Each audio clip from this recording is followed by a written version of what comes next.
Living in Germany has made me more aware of myself, you know, and it has made me more aware of the fact that I'm kind of unique and I don't really go for what everyone does.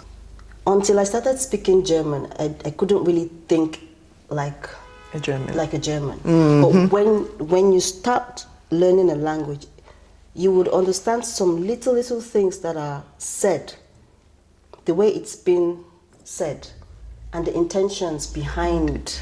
You know, Germany is more like an individualistic environment. Yes. Everyone does what they want, and it's not like it's different from home where we're like more communal and things like this.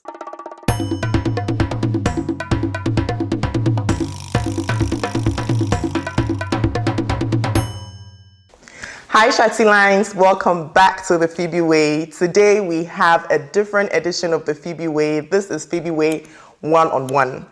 You asked for other people's experiences and I'm here to bring it to you. Today we have a woman who came all the way from Nigeria. She journeyed from Nigeria to Germany and faced many obstacles, but she rose above all these obstacles with so much resilience, with so much grace. You see her now very soon and you see the grace I'm talking about. With so much meekness. And she went on ahead to finish her studies and established multiple businesses. One is very much after my own heart. It's not my business, but it's very much after my own heart, and you'll find out why very soon.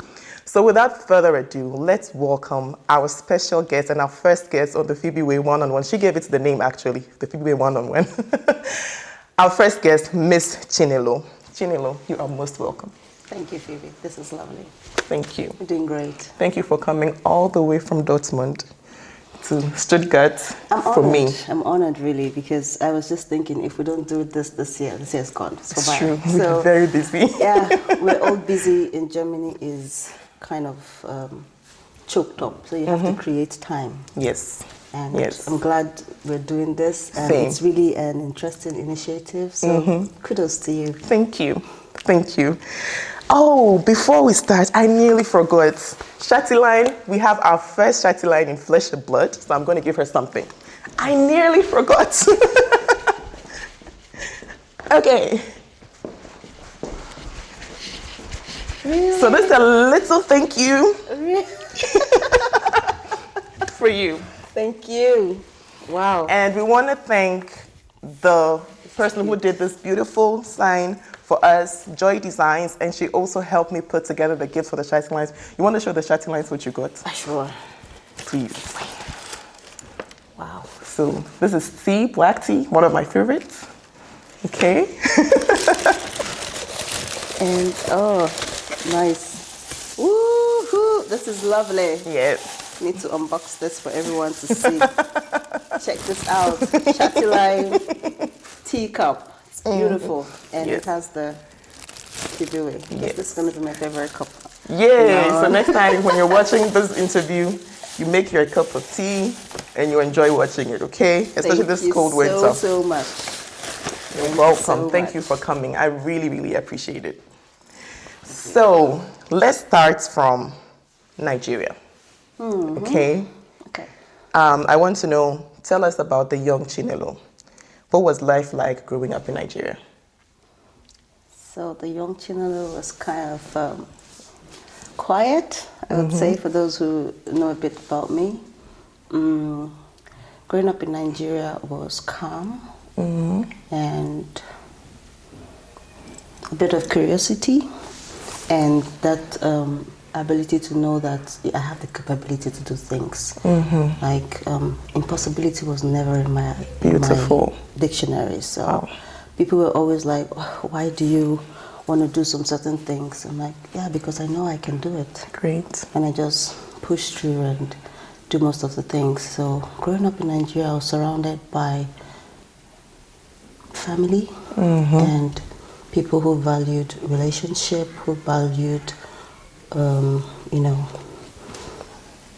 who valued respect for other people.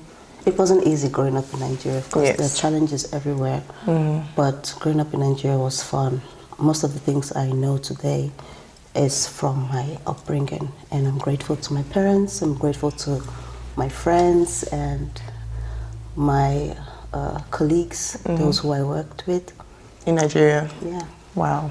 Yeah, I worked a bit before I came to Nigeria, and it was really interesting. So what you're telling us is so much positivity, so much happening, you know, going well for you, that what would make you think, I want to leave Germany to come to this new place I don't know. I'm leaving all this family positivity. Yeah, I mean, sorry, I'm leaving Nigeria to come to Germany. What made you think this? So coming to Germany was more like me challenging myself. I wanted to do more for myself. So I was challenging myself academically. I wanted to do something better. I was thinking of, okay, where can I go to do my master's, to uplift myself academically, and also to experience a new culture, as in a totally different culture from the one I know in Nigeria. And that was what made me choose Germany, because for me Germany represented innovation. It represented like the space to do things. Yeah. And I was like, okay, although the challenge would be there, I knew the challenge was there already, the language, but I didn't really care. I just wanted something different, and I wanted to challenge myself to see how far I can go. So bold, so bold. You know why this is inspiring me? Because I always say, they never asked me whether I want to come journey or not. Nobody asked me, people you go. Not my own money, I take come. I was just there, they said, you're going to join your dad. And I was like, I don't want to go. Not because I didn't want to see my dad, but I didn't want to leave things that I knew behind. So for you to say, of course, these are different age stages that we are talking about. Different stages. Older. Yes, you were mature than I was. I was 12. I was like, I was living behind my dog. You know, I'm scared of dogs. So this is the only dog I'm not scared of. The only three of them I was not scared of: Divine, Brother, and Junior. And I wasn't ready to leave them behind because I was just, you know, starting to like the new house we're in. And barely a year after we moved in, they were like, you're going. So I've talked about my first week in Germany, my first experience. How was your first week in Germany for you? My first week in Germany was filled with, you know, not knowing what to expect. Yeah? But the first day was kind of funny because when I landed at the airport, you know, I felt the air was kind of crispy, you know, cold and chilly. I was like, God damn it, I'm here. I'm here. I don't know what to expect. Yeah, and then I, you know, came out with my bag, and yeah. You had people coming to meet you? No. Wow. I had nobody. Wow. I had nobody. My mom was like, you're going to a place where we have no relation. I'm like, yeah, I can sort it out myself. Hey! Yeah, that's how crazy. Well, you said I am, for you, you know? impossible is not a word. It's not in my dictionary at all. Wow. So I was like, okay, I'm in for it. They don't speak English, but I'm going to try, you know. Wow. I was like, we're here now. We're here now. It was a mix of curiosity and courage. Yeah, that's what I had coming here. Preach. Curiosity and courage. Yeah. But that first day, one unique scenario that I can never forget. Yeah. Okay. I've never said this before. I've just, you know. First time on the Phoebe Way. So you're privileged to hear this from, as in from me, from the, you know, from Phoebe. I was asking people, because I came here with zero German, I was asking people, do you speak English? Do you speak English? And I kind of came across one young man who was in a haste to go to work. He stopped, and then I asked him, please, do you speak English? He said yes. And I asked him, please, can you show me where I can get a taxi to Dortmund? And he looked at me. From the airport. We know they do taxi here, Taxi. And he asked me, have you been here before? I said, no. I was like, wow, that he cannot allow me finish my money before I start my journey. Yes, that's a good man. So wherever you are, if you get to see this video, this is me saying thank you for my first Where were day. you? at the airport. Frankfurt. Dortmund. Yes. So he took me to... Das Gartner da. Genau. Das wird viel zu teuer. Exactly. Exactly. I had cash with me, yeah? No, but that cash is not for taxi. That's what I'm saying. That's why he made that statement. I didn't understand it that day until I got to where I was going to. I was like, wow. So if that first experience showed me, you'll be favored in Germany. Yes. It'll be difficult, but you'll be favored, you know. Yes. I don't just fall back like that. So he took me to the place where I could buy the train tickets. I had some cash with me. I gave it to him. He bought the ticket, and he walked me to the platform. He waited. I think it was 10 minutes, and the train came. He told me, "This is your train. When you hear Dortmund, you come out." And I think it was November period, and there was this carnival going on, so people were dressed crazily. Yes. Yeah, dressed crazily in the train and singing some things I never understood. It. Some people were drinking. So which year was this? This was 2015.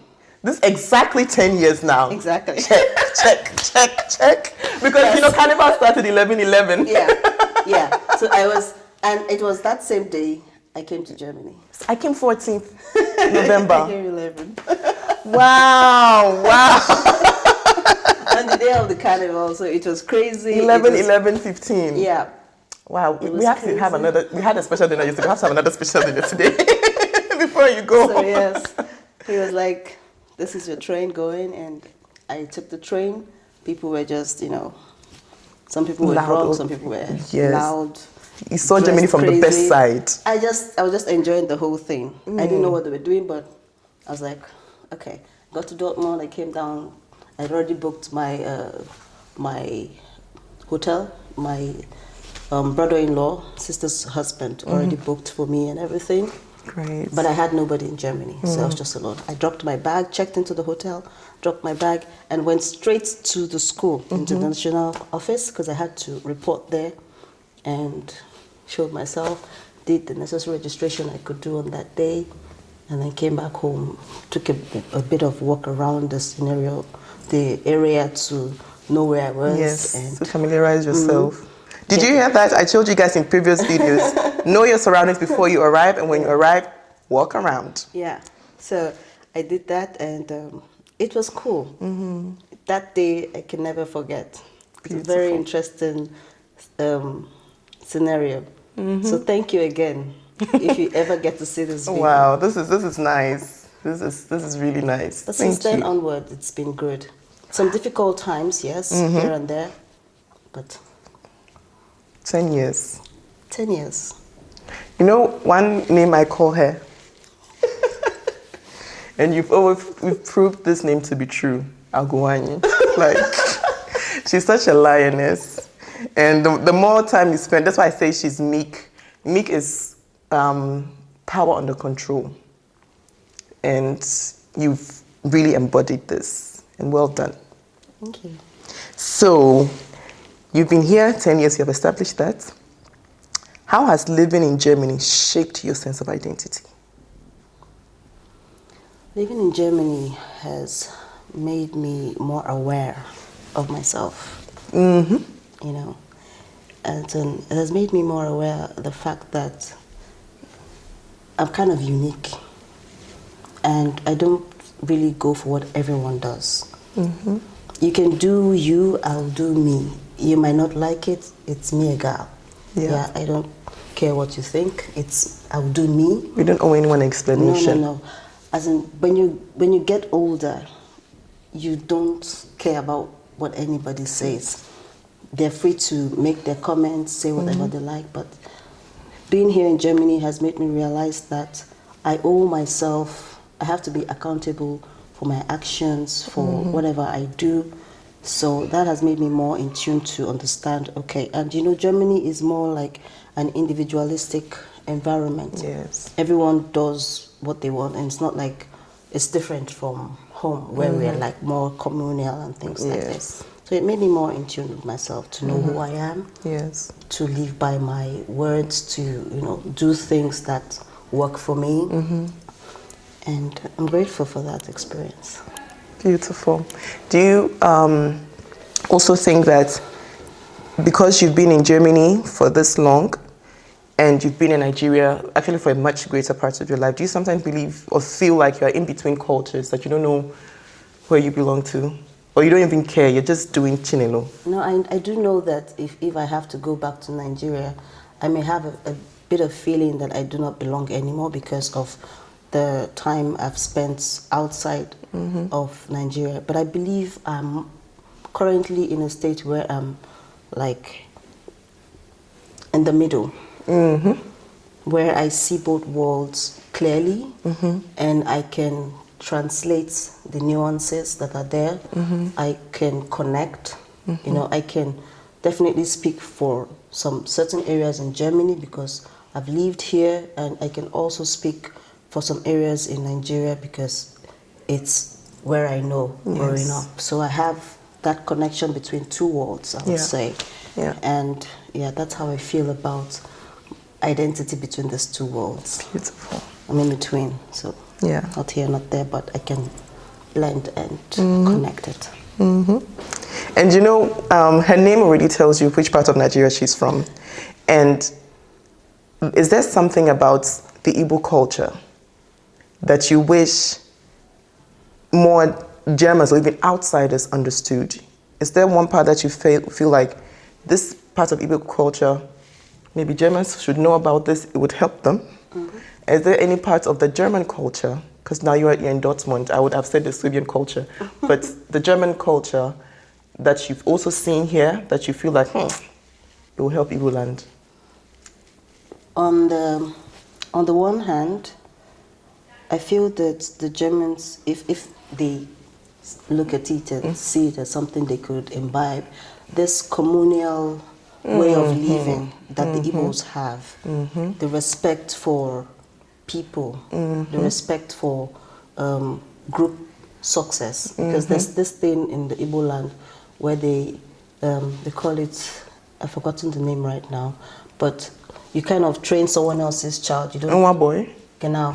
But it has another. Yeah, it has another way we call it, where it's like apprenticeship. Yeah, like Ausbildung, but they even give you capital afterwards. You know, you're doing an Ausbildung, but they give you capital afterwards to start your own business, and they don't care about the competition. Just that everybody wins. Yes. That's something I feel the Germans can learn from the Igbo culture. And then on the other hand, for the German culture, I believe that Nigerians or maybe other cultures too could learn the individualistic way of doing things, but more focused on allowing for effectiveness, because the Germans are very good with structure.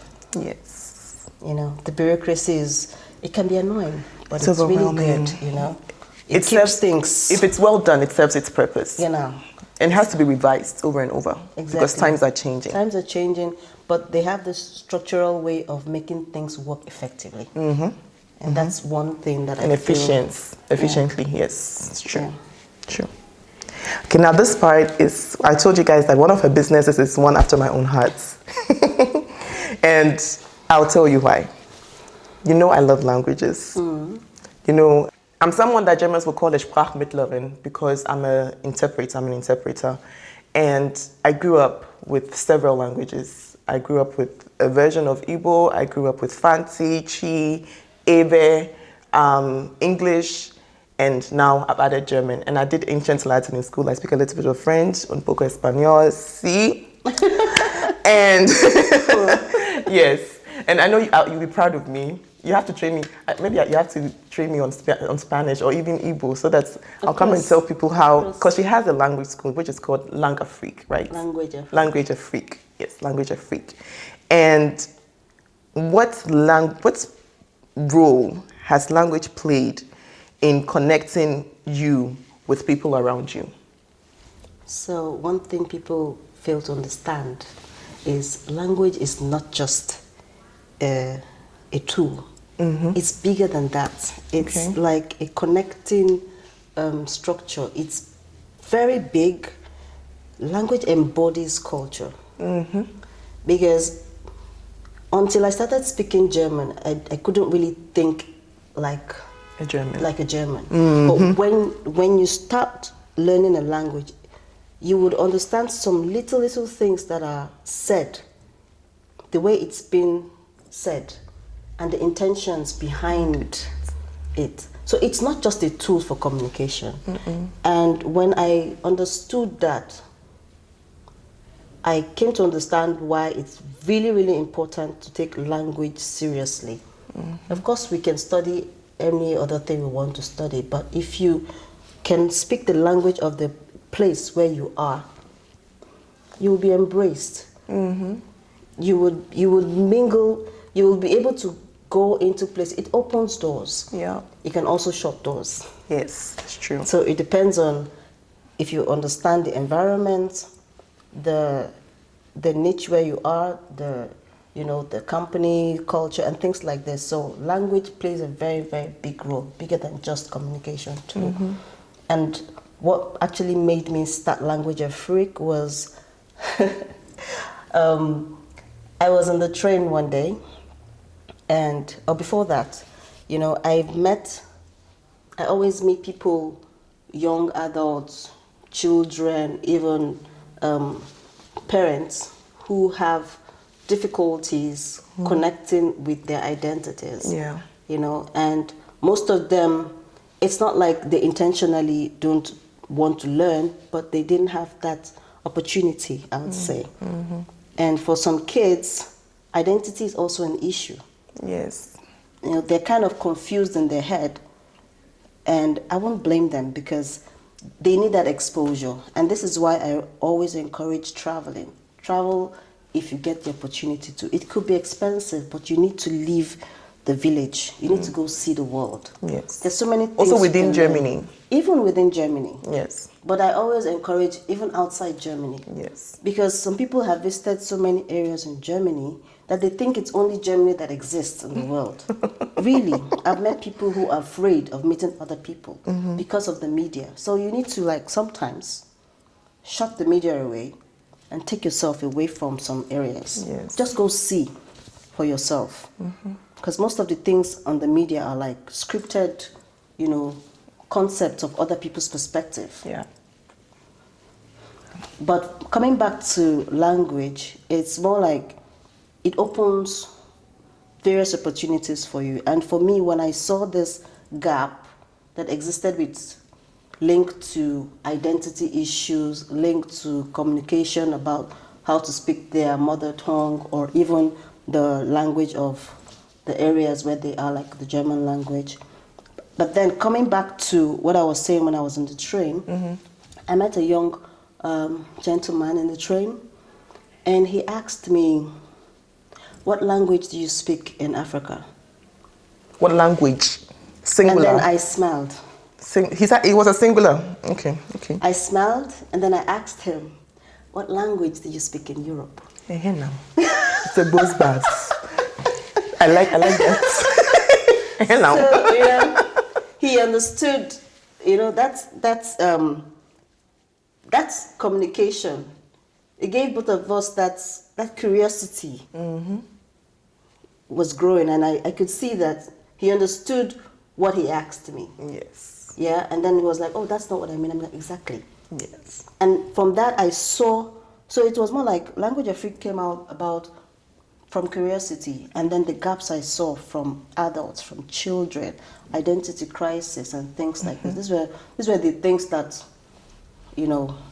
came together, and I saw the opportunity to bridge that gap that existed, to educate people about other people's languages. Yeah. So definitely, even if you want to visit Kenya as a tourist, it would be nice if you could learn a bit of Kiswahili or Swahili or something, or any of the other languages that are there, depending on where you're going to. If you want to go to Ghana, you could learn a bit of the language.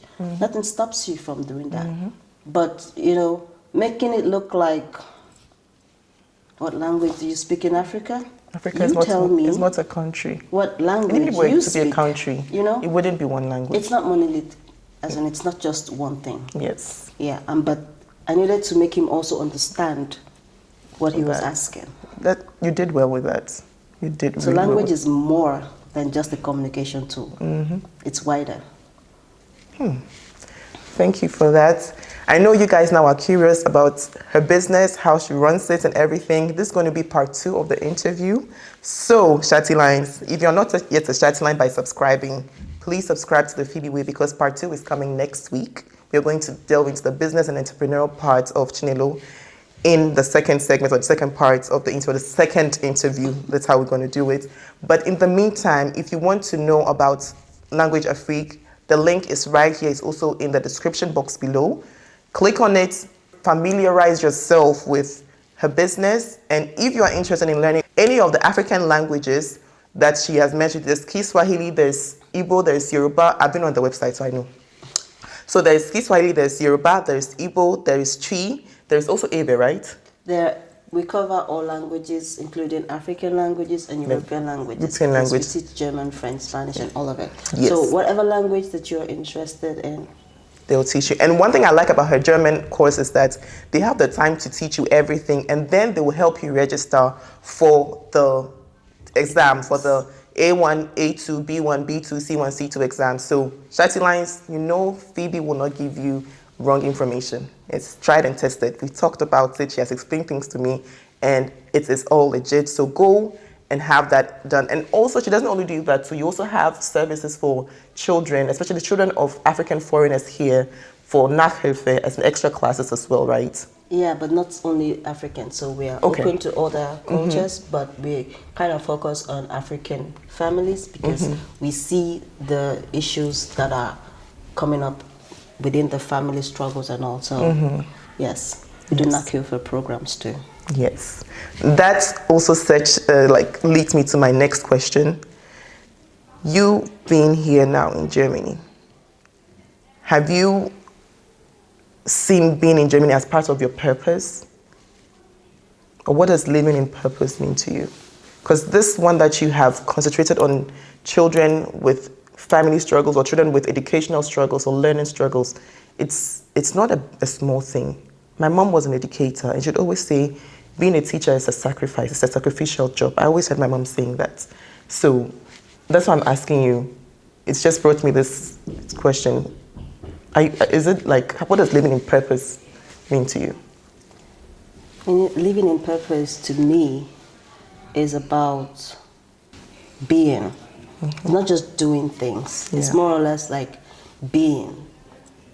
Like what I said at the beginning, I found that my purpose is just being myself, authenticity, living in that grace, enjoying the moment while also serving the people or the community to the extent I can. So when we started Language Afrique and we saw these challenges, actually the challenges that we saw was what made us, bring up this service of Language Afrique, trying to educate people about their languages.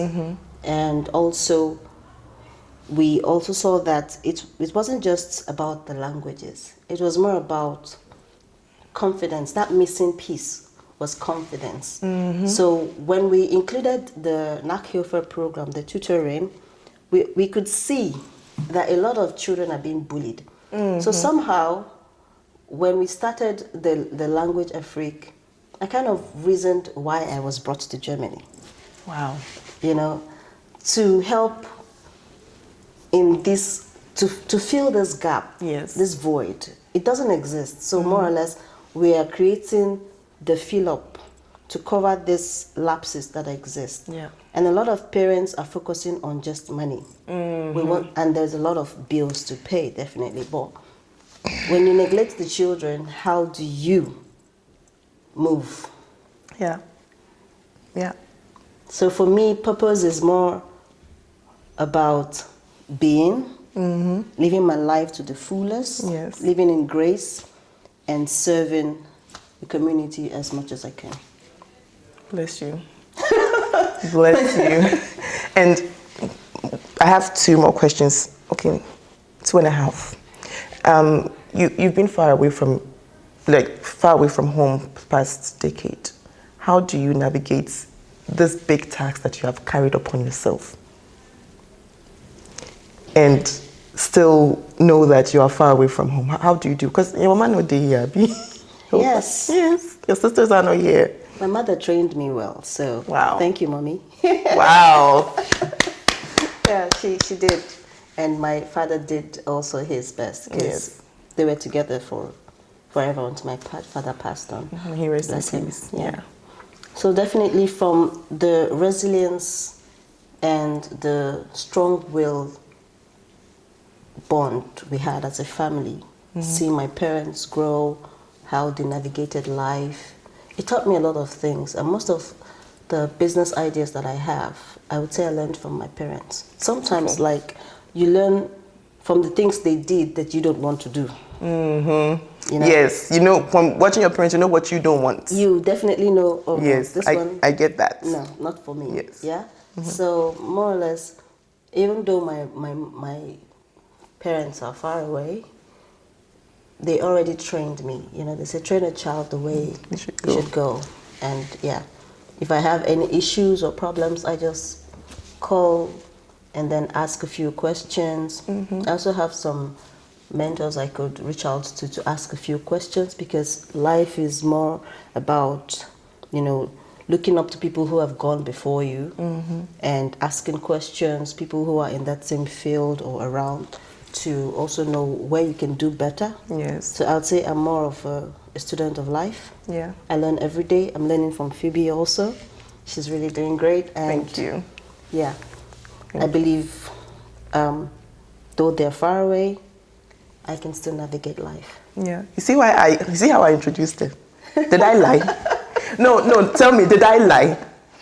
Phoebe can do a lot of things, but lying, I'm gonna spit the truth as they come.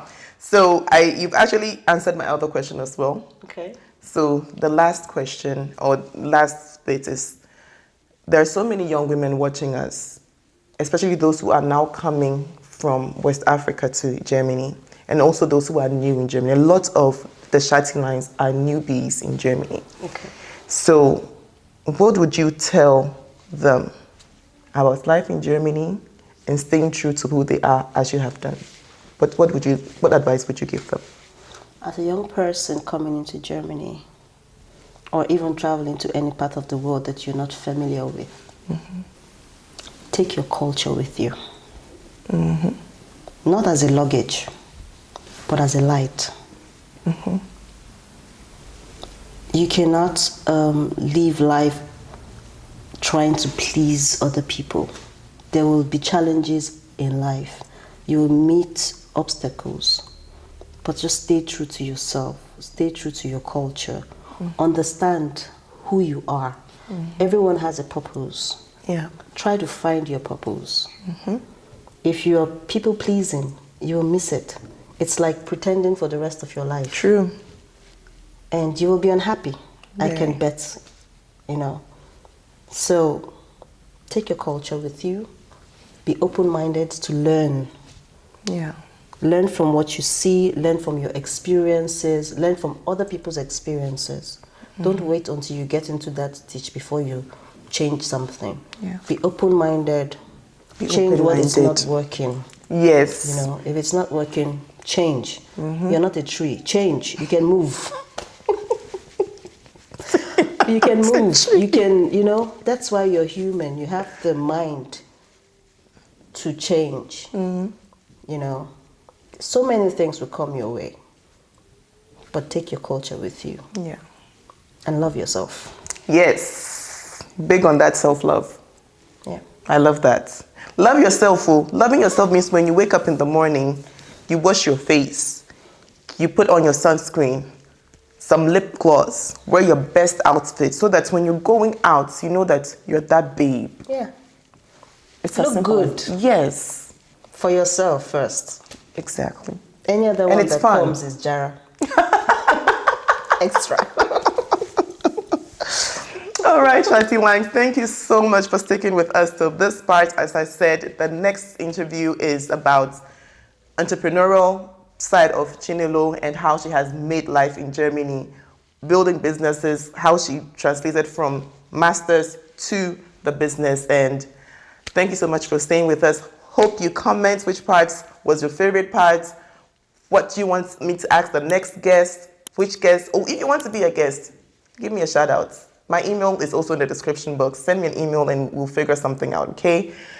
Now, YouTube has introduced something new. It's not just like, comment, and share. There's a new button called hype.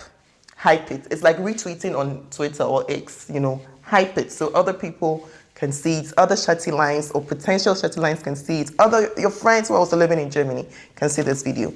Thank you so much. Pass gut auf euch auf und bis zum nächsten Mal. Tschüss. Ade.